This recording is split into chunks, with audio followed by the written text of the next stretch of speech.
एक बार एक व्यापारी अंडा बेचता है, ठीक, घूम घूम करके टोकरी में अंडे लेकर के अंडा बेचता रहता है। एक निकम्मा आदमी रहता है जिसको कोई काम नहीं होता, पड़ा रहता है। अब बेचारा टाइम पास करने के लिए हो जाती है और वो क्या करता है कि उसके सारे अंडे रियल नंबर देते हैं, यानी कि वास्तविक संख्याएं। ठीक, तो वास्तविक संख्याएं आज हम लोग सीखेंगे।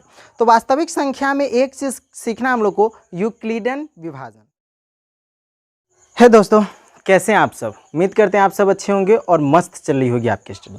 तो दोस्तों अब जैसे कि अब देख रहे हैं कि सारे एग्ज़ाम फिर फरवरी मार्च में होंगे, हमारे बिहार बोर्ड के भी है या अदर बोर्ड के भी, सभी का एग्ज़ाम में अब ज़्यादा समय नहीं बच गया, 6-7 महीने बच गए हैं।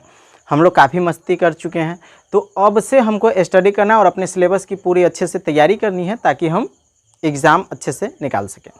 तो चलिए आप सब के लिए आज से हम क्लास शुरू करते हैं। तो हम मैथ से स्टार्ट कर रहे हैं, NCERT के मैथ से।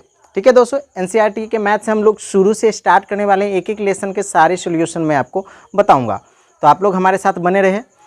तो चलिए फटाफट चैनल को सब्सक्राइब कर दीजिए, बेल आइकन को हिट कर लीजिए और फटाफट इसे अपने दोस्तों में भी शेयर कर दीजिए ताकि वो भी हमारे कुछ सीख सके और हमारे चैनल से जुड़ सकें और सारे सब्जेक्ट की तैयारी अच्छे से कर सकें। तो ठीक है दोस्तों, क्लास स्टार्ट करते हैं। पहला लेसन क्या है? रियल नंबर, यानी कि वास्तविक संख्याएं। ठीक, तो वास्तविक संख्याएं आज हम लोग सीखेंगे। तो वास्तविक संख्या में एक चीज़ सीखना हम लोग को, यूक्लिडन विभाजन। ठीक ना, यूक्लिड विभाजन हम लोगों को सीखना है लेसन 1 में। ठीक, यूक्लिडन विभाजन सीखना है। ये यूक्लिडन विभाजन होता क्या है, चलिए सबसे पहले इसके बारे में हम लोग थोड़ा चर्चा करते हैं। ठीक है, यूक्लिडन विभाजन। ठीक है, ये यूक्लिडन विभाजन होता क्या है, इसके बारे में हमें जानना बहुत ज़रूरी है। तो चलिए इसके लिए मैं आपको एक कहानी सुनाता हूँ, ध्यान से सुनिए। एक बार एक व्यापारी अंडा बेचता है, ठीक, घूम घूम करके टोकरी में अंडे लेकर के अंडा बेचता रहता है। एक निकम्मा आदमी रहता है जिसको कोई काम नहीं होता, पड़ा रहता है। अब बेचारा टाइम पास करने के लिए क्या करता है, उस अंडे वाले को अपने पास बुलाता है और उससे कुछ बातें करने लगता है। बातें करते करते उसका बीपी हाई होता है, मतलब किसी कारण बस तू मैं हो जाती है और वो क्या करता है कि उसके सारे अंडे फोड़ देते हैं। अब अंडे फोड़ देते हैं तो अंडे वाले को तकलीफ कि भाई इसने मेरे सारे अंडे फोड़ दिए, अब क्या किया जाए। तो वो अपनी दुख तकलीफ़ लेकर के पंचायत में जाते हैं, पंचायत करने के लिए। ठीक है, तो जब वो पंचायत करने जाते हैं तो वहाँ पे जो पंच होते हैं वो उनसे पूछते हैं कि क्या बात है। तो वो अंडा वाला बोलता है कि देखिए भाई साहब, इसने हमसे बहस की और इसने मेरे सारे अंडे तोड़ दिए, अब मुझे अंडे का दाम चाहिए। ठीक है, तो अंडे का दाम चाहिए, तो अंडे के दाम लेने के लिए, ठीक ना, तो पंचायत ने पूछा कि ठीक है बताओ तुम्हारे कितने अंडे थे, तभी तो तुमको दाम दिया जाएगा ना। तो अंडे के दाम को जानने के लिए कहा कि ठीक है मैं आपको बताता हूँ कि मेरे अंडे कैसे थे। तो उसने कहा कि जब आप, ठीक है, मैं यहाँ पे नंबर दे दे करके एक एक बात अच्छे से लिखूंगा। कह रहा है कि 2-2 करके आप गिनेंगे, 2-2 गिनेंगे तो एक भी अंडा नहीं बचेगा, 0 अंडा बचेगा। ठीक है, 2-2 करके गिनेंगे, नहीं सॉरी, 2-2 करके गिनेंगे तो एक अंडा बचेगा। ठीक है, एंड उसके बाद 3-3 करके गिनेंगे, चलिए मैं नंबर में लिखता हूँ ज़्यादा बेटर रहेगा। 3-3 गिनेंगे तो 2 अंडे बचेंगे। ठीक, एंड कह रहा है 4-4 गिनेंगे तो 3 अंडे बचेंगे। ठीक, एंड उसके बाद 5-5 गिनेंगे तो 4 अंडे बचेंगे, 4 अंडे बचेंगे। 5वां नंबर में बोलता है कि 6-6 अंडे गिनेंगे, 6-6 करके गिनेंगे तो 5 अंडे बचेंगे, 5 अंडे बचेंगे। एंड लास्ट 7-7 गिनेंगे, 7-7 गिनेंगे तो 6 अंडे बचेंगे। सॉरी, 7-7 अंडे गिनेंगे तो 0 अंडे बचेंगे। चलिए ये कहानी बताता है कि जब आप जो अंडा मेरे टोकरी में थे वो अगर हम 2-2 करके गिनते हैं तो 1 बचता है, 3-3 करके गिनेंगे तो 2 बचेगा, ऐसे करके 7-7 करके गिनेंगे तो 0 अंडा बचता है। और मेरे टोकरी में 150 से ज़्यादा अंडे नहीं आएंगे। वो ये भी बात बोलता है कि मेरे टोकरी में 150 से, ठीक है, टोकरी में 150 से ज़्यादा अंडे नहीं आएंगे, ठीक है। यानी कि ये पैटर्न तो बता दिया, उसके बाद बताता है कि मेरे टोकरी में 150 से ज़्यादा अंडा नहीं होगा। यानी कि आपको देखना है कि उसके पास कितने अंडे थे जो 150 से कम थे एंड इस फॉर्म में थे। अब इसको समझने के लिए तो एल्गोरिदम समझना होगा इसका, कि इसका एल्गोरिदम क्या है। अब इस एल्गोरिदम को समझने के लिए हम थोड़ा सा जो है रिवर्स बैक क्लास में जाते हैं, 9th में, 10th में, 8th में जाते हैं। उस क्लास में आपको याद होगा, आपने भाग बनाना सीखा होगा। जब आपने भाग बनाना सीखा होगा तो भाग बनाने में आपने एक फॉर्मूला का इस्तेमाल किया होगा, ठीक है। भाज्य बराबर भाजक गुने भागफल प्लस शेष, याद है इस फॉर्मूला का इस्तेमाल। देखो आज 10th में आकर के एल्गोरिदम में भी हमको ये चीज़ें पढ़नी है ना, थोड़ा सा डिफिकल्ट। तो चलिए, भाज्य बराबर भाजक गुने भागफल जो शेष के फॉर्मूला पे अब हमको इसको सॉल्व करना है। तो चलिए अब इसको मैं आपको बताता हूँ। एक चीज़ और आपको मैं बताता हूँ कि भाज्य को हम इंग्लिश में ए से इंडिकेट करते हैं, भाजक को बी से एंड भागफल को क्यू से, और जो बच जाता है उसे आर से रिमाइंडर, ठीक है। यानी कि इस फॉर्म में इस्तेमाल करते हैं तो इंग्लिश में हमारा एक नया फॉर्मूला बनता है, भाजक बराबर ए बराबर बी क्यू प्लस आर, ठीक ना। ये फॉर्मूला हमारा बन के आता है सामने, ठीक। यानी कि जो आप एल्गोरिदम अभी बनाएंगे यूक्लिड विभाजन का, वो आपका सारा का सारा इस बेसिस पे होगा। यानी कि अब जो यहाँ पर हमको जो पैटर्न दिया गया है उस अंडे वाले के द्वारा, उसको हमको सॉल्व करना है। आप इसको समझ जाएंगे ज़्यादा बेटर होगा। एल्गोरिदम बनाने में आपको किसी भी प्रकार की कोई परेशानी नहीं आएगी, गारंटी देता हूँ।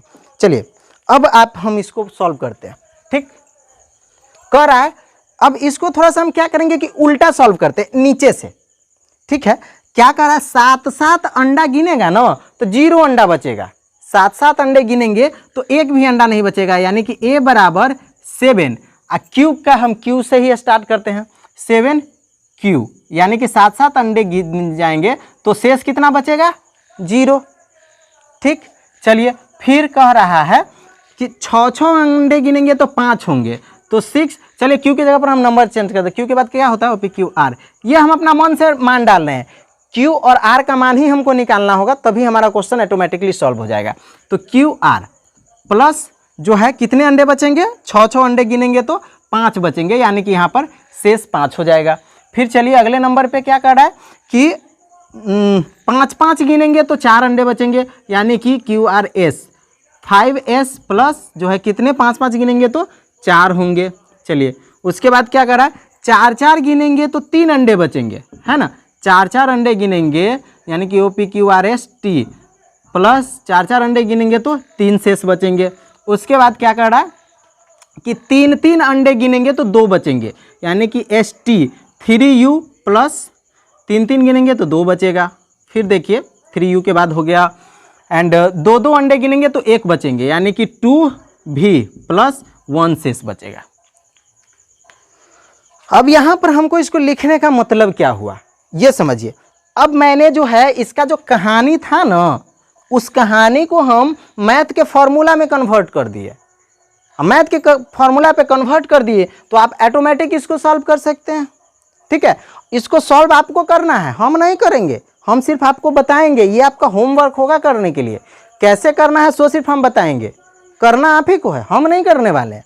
देखिए अब इसको यहाँ इस फॉर्मूला को देखिए, a बराबर बी क्यू प्लस आर हो गया, तो a बराबर B Q plus R, B Q plus R, B Q plus R, मतलब कि उस फॉर्मूला पे हमने सेट कर दिया।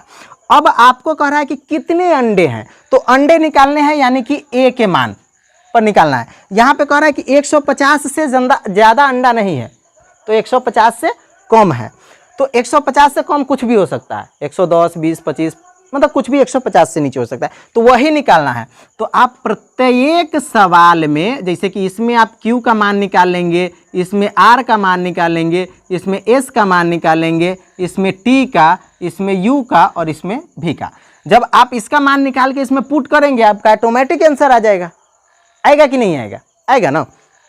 अब ये मान हम कैसे इसमें पुट करेंगे और कैसे बनाएंगे ये हम आपको बताएंगे, और आप इसको हमको सॉल्व करके स्क्रीनशॉट भेज दिएगा हमारे व्हाट्सएप ग्रुप में। व्हाट्सएप नंबर यहाँ दिखाई दे रहा है, इस पर आप मैसेज करेंगे हमें, ठीक ना। चलिए अब हम आपको एक क्वेश्चन यहाँ पे लिखेंगे। क्वेश्चन लिख रहे हैं आपको समझाने के लिए। चलिए यहाँ पे हम लिखते हैं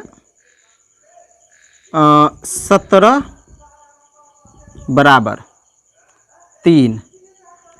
यहाँ एक काम करते हैं, 17 और 3 का यूक्लिड विभाजन करें। यूक्लिड विभाजन करें।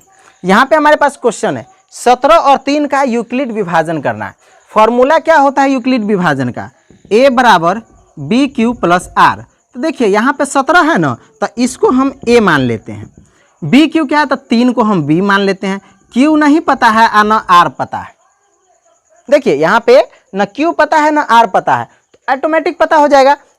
यानी कि b मतलब हो गया भाजक, आपको भागफल और शेष पता करना है, तो भागफल ऑटोमेटिक आएगा। जब 3 से आप 17 में भाग करेंगे तो जो आपका आंसर आएगा वही ना भागफल होगा, और घटाने के बाद जो बचेगा सो शेष होगा, ठीक ना। तो 3 से 17 में भाग करेंगे तो कै मरतबे लगेगा? 3 17 में जब 3 से भाग करेंगे तो 3 5 15, 5 मरतबे लगा। और जब 3 5 15 लग गया तो 17 में से 15 घटाएंगे तो 2 बचेगा। यानी कि यहाँ पर देखिए 5 और 2 आ गया ना भाग करके, यानी कि Q का मान जो है 5 आ गया और R का मान 2 आ गया। हो गया ना सॉल्व। तो यहाँ देखिए 17 था और वही आपको A के जगह पर यहाँ 150 दिया हुआ है, बस इसको यहाँ डालना है और मान पुट करके आपको सारे चीज़ का आंसर ऑटोमेटिक आ जाएगा। समझ रहे हैं? तो ये पहली था, स्टार्टिंग था, अभी हमने चैप्टर स्टार्ट नहीं किया। आपको फटाफट इस वीडियो पर कमेंट कीजिए कि आपको कैसा लगा, और हम अब कल जो है हम आप लोगों को लेसन है ना, लेसन 1.1 लेकर के लाएंगे। इसका सारा सोल्यूशन हम आपको देंगे। मैथ हम लोग पढ़ रहे थे NCERT का क्लास 10th है ना, क्लास 10th का, ठीक है। तो चलिए आज का क्लास यहीं तक, तब तक के लिए bye, best of luck and thanks for the watching.